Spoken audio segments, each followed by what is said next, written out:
This week's Fife Property Update. This is a look at all the property prices and the property transactional numbers right across the whole of Fife itself by regional variation. In other words, micro-regions: East Neuk, Cooper, St Andrews, Glenorthis, Kirkcaldy, Leavenmouth and Dunfermline.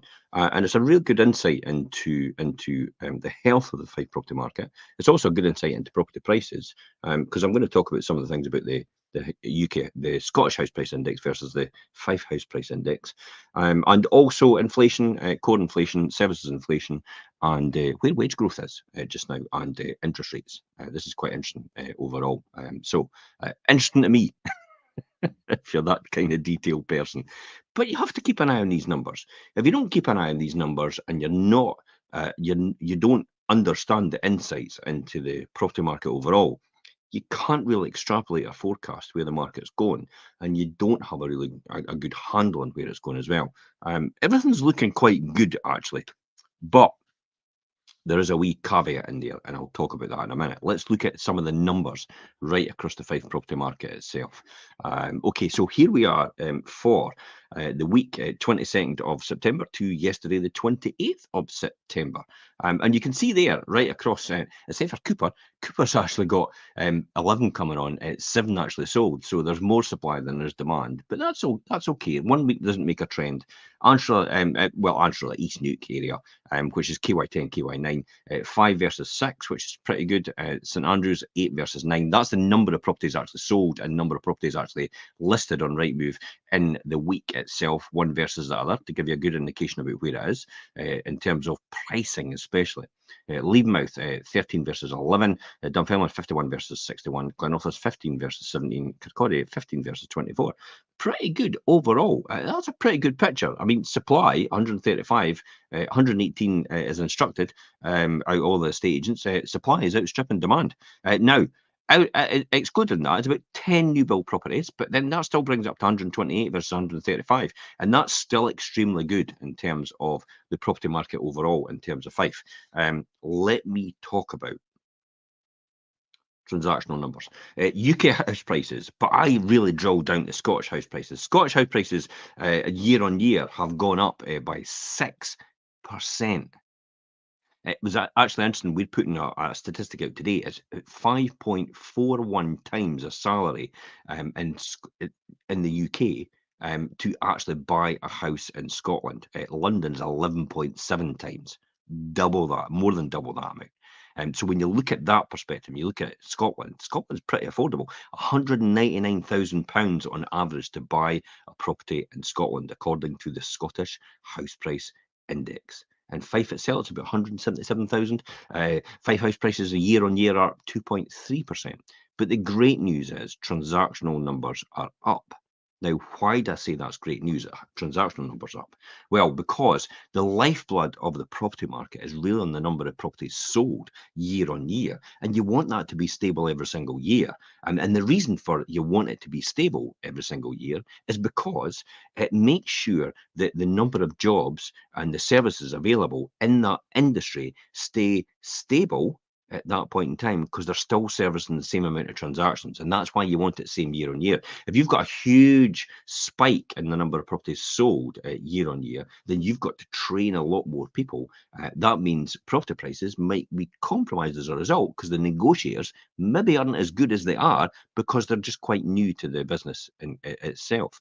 It also means that local contractors as well still maintain the same amount of volume of business, therefore they still maintain the same amount of income, and therefore they keep employed the people that actually work with them as well. So there's a huge industry that comes off the housing market, the secondary industry, which actually benefits immensely as a result of everything that's done about buying and selling houses itself. I mean, the primary industry is obviously estate agents, letting agents, I suppose, solicitors, mortgage brokers, banks.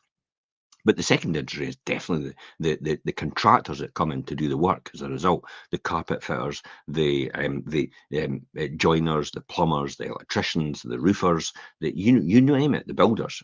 Everybody that goes on, the landscapers as well. Everybody gets a benefit off of that. And that's why you want the property market to be transactional numbers to be healthy year on year and similar to the year before. And you don't want it to drop, because obviously that means less amount of properties getting sold, probably less refurbs, probably less transactions, therefore less people needed in that industry. Therefore, you tend to find the jobs downsize, which is not a good thing, and because obviously that affects it, because then that money gets taken out of that economy. Therefore, it doesn't go back into the local economy from the people that work in these jobs, and therefore the shops suffer as a result. So you can see the knock-on effect economically of that, and that's why it's so important that the property market overall stays quite healthy in terms of transactional numbers. And you're fine, 1 or 2% every year in terms of price going up is pretty good. 6% is quite a surprise year on year for Scotland overall to the 100, but it's 199,000.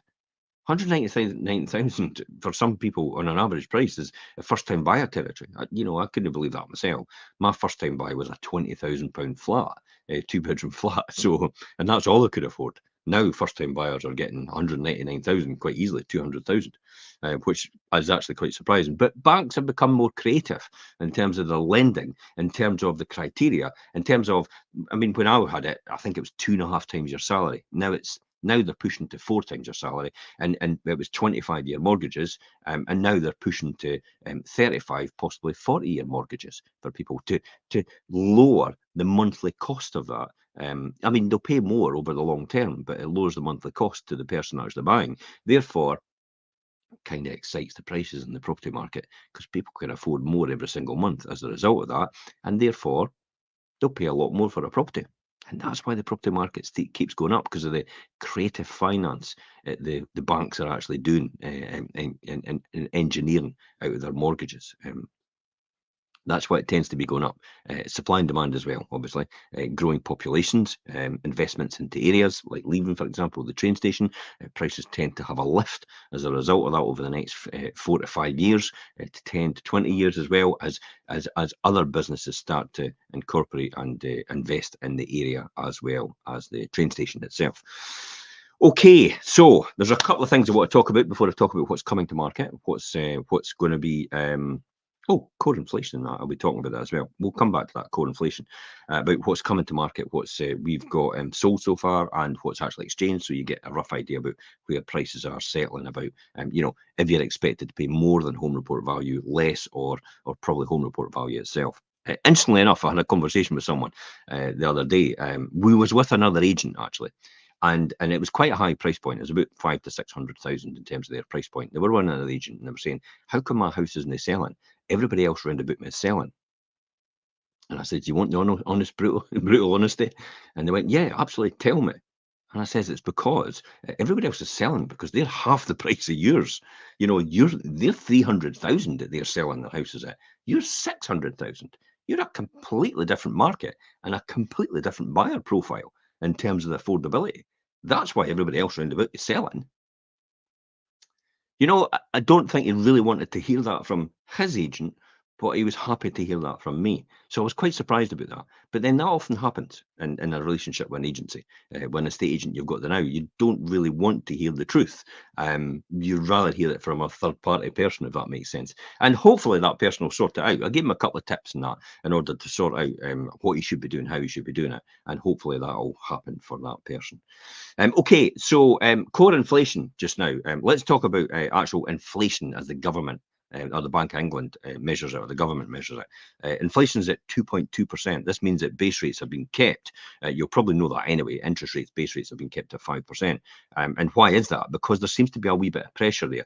While inflation is measured at 2.2%, and it's consistently every single month that they measure that on the same criteria, core inflation itself sitting at 3.6%, and the services inflation is sitting at 5.6%. Yeah, 5.6% for services. So that's for people like solicitors. That's for people like mortgage brokers, people like that. People that provide a service, plumbers, engineers, electricians, people like that.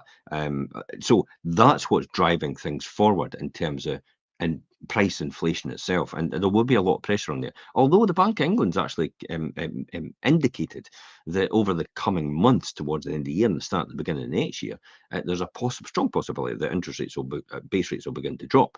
And keenly enough, most mortgage companies, most banks and that have actually jumped on that wagon straight away, and they're offering 5-year fixed rate deals at really low rates. I even heard someone actually saying a 5-year fixed rate deal, I think it was 3.8%.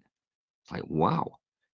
So there's hope if you're at a higher price point, because then that means if somebody gets a 5-year deal at 3.8%, that means affordability is going to be a lot easier, and it's going to be a lot easier for them to buy that on a monthly basis. There's no surprise in the last since 2021, was it 2021 to today, mortgage costs have gone up monthly for people for the same amount of buying power it was in 2021, before interest rates started to go up by 60%.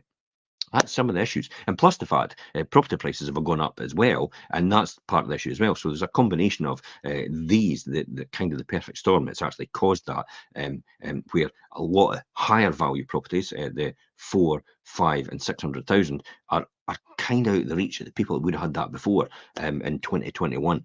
Hence the reason why buyers tend to dwindle at that end of the market, and hence the reason why I gave that advice to the person. Their house is on at quite a higher price point in comparison. But some properties just fly off the shelf. Some, very few though. Remember, and we have had a few lately. Let's talk about that actually. Let's jump onto that and talk about what's been sold in the week for us, and I'll give you a good indication about what's happening in terms of buyer demand, market forces, stuff like that. This was actually this was Second Chance Kennels, I think, in Thornton. This actually sold in 3 weeks as a commercial property, and it was offers over 100,000. This one was on for, so that is a way, a commercial property. So if you've got commercial properties, we can easily sell them. We actually have a number of commercial properties, now and again we put on, and yeah, we get good buyers for them. We sell them quite well. The next one is in Perth. It was Spoutwood Drive in Scone in Perth, and it's actually sold. It was a 4-bedroom detached bungalow. It was on offers over 310,000, and that one is away as well. North Wind in Colmsborough, 9 days, and it's away. 2-bedroom terrace house, offers over 130,000. First time buyer getting it, and it's sold in 9 days. So if you've got a property, 2-bedroom in the Colmsborough area, and it's 130,000 sounds right to you and sounds pretty good value to you in terms of your number, for you to then sell to buy another property, then by all means contact us, because that's what they're going for. 9 days and it's away. Randolph Street in Buckhaven. This was a 4-bedroom detached house. This had beautiful views, by the way. Look at that in the background. In the background of that photo, right there, you've got the sea, and it looks right over. And I think that actually looks like over to Edinburgh and Leith, over the water itself, over the Firth of Forth. It's got a really good premier location, I would say, definitely. And that's away. That was again first time buyer, 200,000 first time buyer. And that's away. See what I mean about first-time buyers? Lifeblood of the market just now. So going quite well. Wellesley Road in Buckhaven's away as well. Sold in 3 weeks, 3-bedroom ground floor apartment, and they are offers over 90,000 for 3-bedroom ground floor apartments in the Wellesley Road area of Buckhaven. So that's away as well. So that gives you a strong indication about what's going on in terms of what's currently getting on in terms of house prices itself, and then so what's coming soon. Coming soon. Okay, listen out for this. If you're interested in any of these properties, message us direct on this post with your contact details and tell us what property you're actually interested in. This could be an off-market deal. You're only hearing about it here, really. I mean, some of them are on pre-portal stage, so in a position to proceed, make the seller offer they can't refuse. Could be years before it goes to the market, before it goes to Rightmove Prime Location and Zoopla. Some of them are, but some of them aren't. Some of them have just been signed up. So there's a great potential for you to get in there before everyone else, way before it gets onto social media as well. Fernbach Avenue in Windigate's a 6-bedroom detached house is coming on. Hillview in Balmollow, a 3-bedroom semi-detached house is coming on. Spottiswood Gardens in St Andrews. This is a really good one, by the way. I've been in it. A 4-bedroom detached house is coming on. Spottiswood's a really desirable area in St Andrews. Bulgarvey Road in Cooper, 2-bedroom maisonette property coming on. And Denwalk in Buckhaven, 2-bedroom ground floor flat.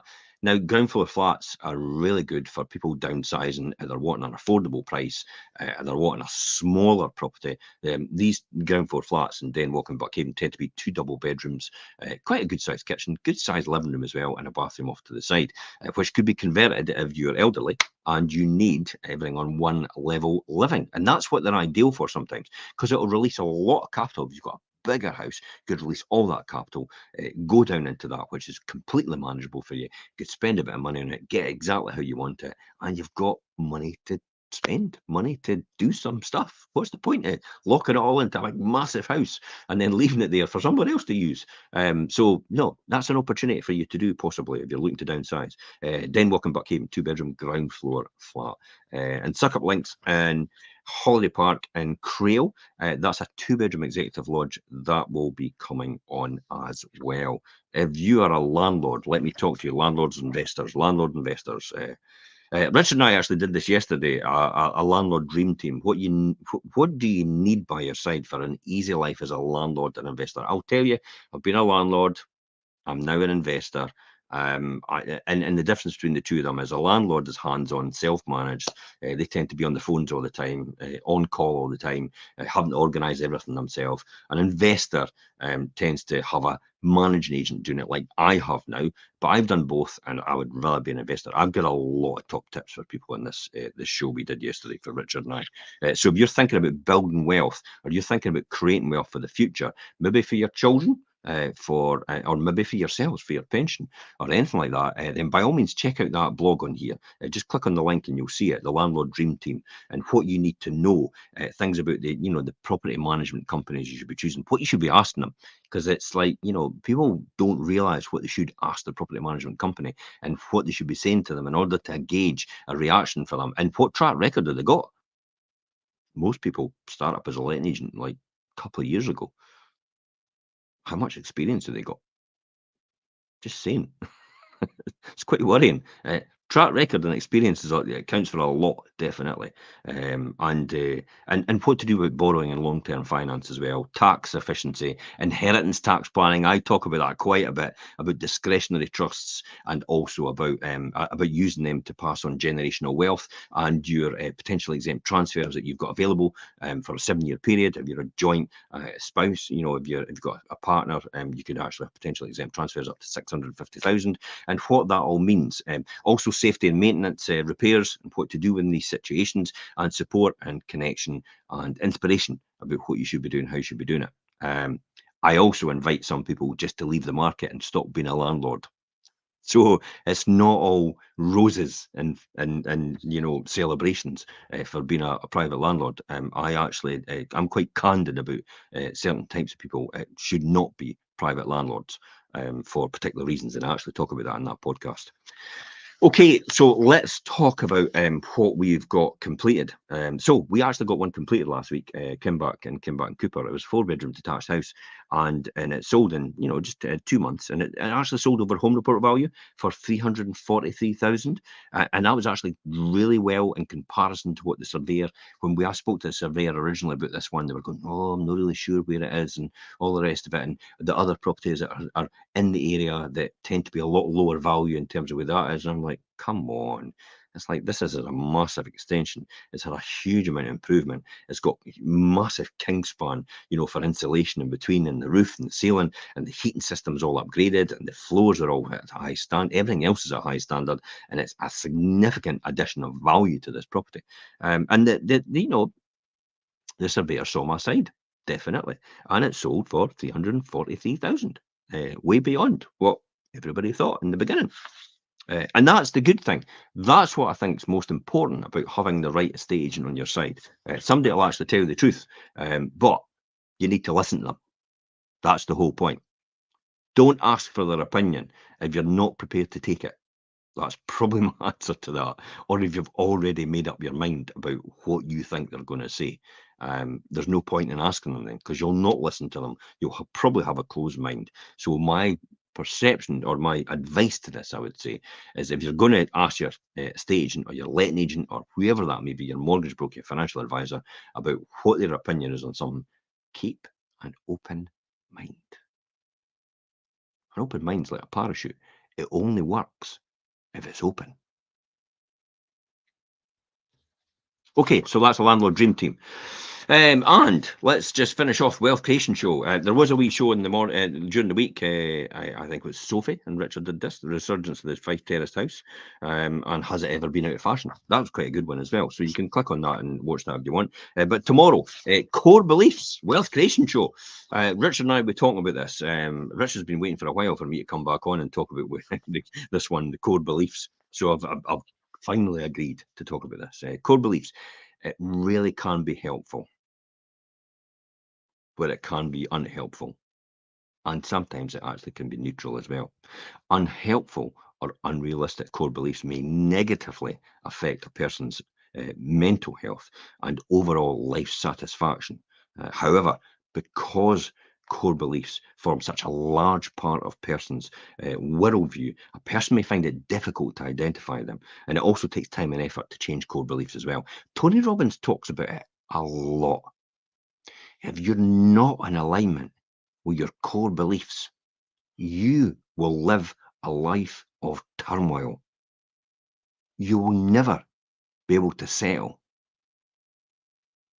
And that's what core beliefs are all about. And it's all about being centered with your core beliefs as well. So Richard and I are going to talk about that at 12:30 tomorrow on the Wealth Creation Show. If you're wanting to tune into that and ask questions at that time, please feel free to hit the register button somewhere because it's programmed to go live. And if you hit the register button on our social media pages, on our YouTube channels, on our TikTok channel, on our Instagram channel, then you'll be notified when we go live. And you'll be able to watch the show and interact with it as well. You'll not be coming on the show, but you'll be able to ask questions and stuff like that. And I'd be more than happy for you to ask these questions because remember, this is all about being helpful. This is not a lecture. This is an interaction between what the core beliefs are and how to help you become better at what you're doing in order for you to create more wealth in your life and more added value. Wealth does not necessarily equate to money. It's all about health and well-being as well. It's all about being centered with your family. It's all about having that job you always wanted. That's what wealth is, truly. So tune in to the Wealth Creation Show tomorrow at 12:30. Until next time, guys, if you've got any questions, please feel free to stick them in the comments or you can message us direct as well. If you're interested in any of the posts, I'm Jim Parker for Fife Properties TV.